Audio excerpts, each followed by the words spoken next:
Hello everyone, welcome to today's Lunch and Learn. My name is Laura.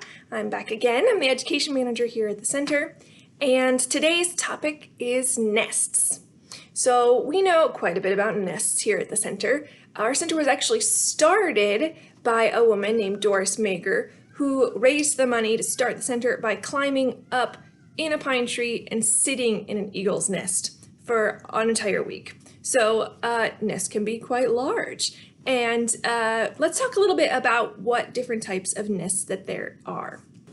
So nests are important because they are a bird's shelter, and whether they're up in a tree or somewhere else, that just has to be a place where they safely can be for themselves as they're raising their young, and that their young can stay safe until they are old enough to leave the nest and fledge and go on their own way.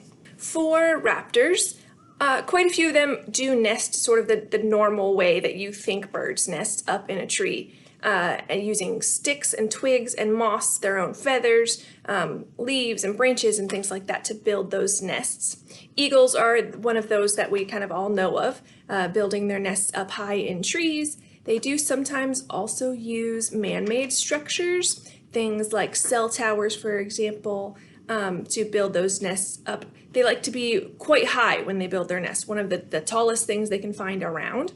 So again, you're looking at those really big tall pine trees or cell phone towers for those bald eagle nests. Another bird that nests that way is the swallowtail kite. You can see in these photos, they do nest, again, fairly high up in trees using sticks and twigs and all of that to give their young a safe place to be raised. Another nest that a lot of our local here in Central Florida raptors have is a cavity nest. So things like our barred owls and our screech owls and our American kestrels, they are going to be finding holes in trees to make their nests. They will also tend to take to a man-made nest, so a nest box. And you can build a nest box or buy a nest box to hang in your yard if you have those species, and that will of course attract them to your yard and give them a safe place to raise their young. Another nest to talk about is peregrine falcon nests. Traditionally, peregrines are going to nest on cliff sides, up in mountains, for example, but with sort of human encroachment and their territories changing a little bit, they now often nest on the sides of skyscrapers because that's a great sort of mimic of a traditional nesting place up in the cliffs. We do have some sort of weird outlier birds, things like the vultures, for example, the black vultures, they like to nest on the ground. And then we also, of course, have the burrowing owls. So this is Tara, one of our burrowing owls at the center, and you can see the little man-made burrow that we have for her. That little tunnel leads to a cavity underground, and that's what they would do out in the wild as well. They will dig their own burrow if they have to underground, but they will also just take it over from a different animal. Here in Florida, most likely the gopher tortoise. Out west, they'll use things like prairie dog burrows. And again, that's kind of strange for a bird to nest underground, but it is a way that they can keep their young safe and keep themselves safe as they're raising those young. So last week, we actually did a nest return with 2 young barred owls.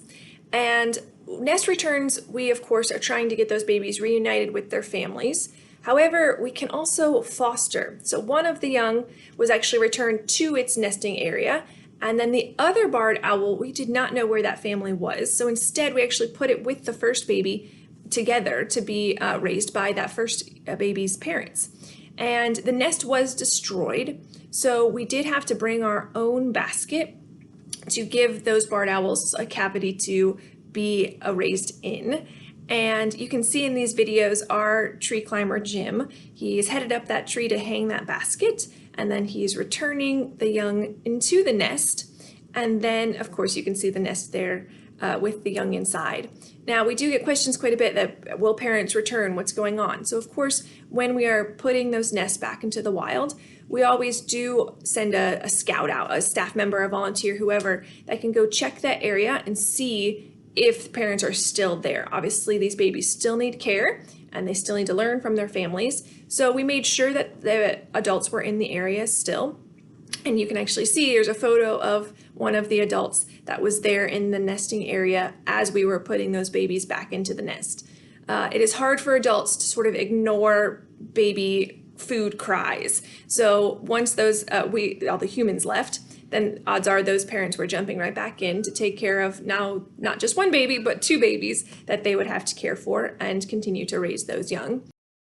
All right, everyone, thank you for joining us for today's Lunch and Learn. Hopefully you learned something new about nests or nest returns, and we will see you tomorrow at noon. Don't forget to check out today's activities that have some fun games and things for you to see about today's topic. We'll see you tomorrow.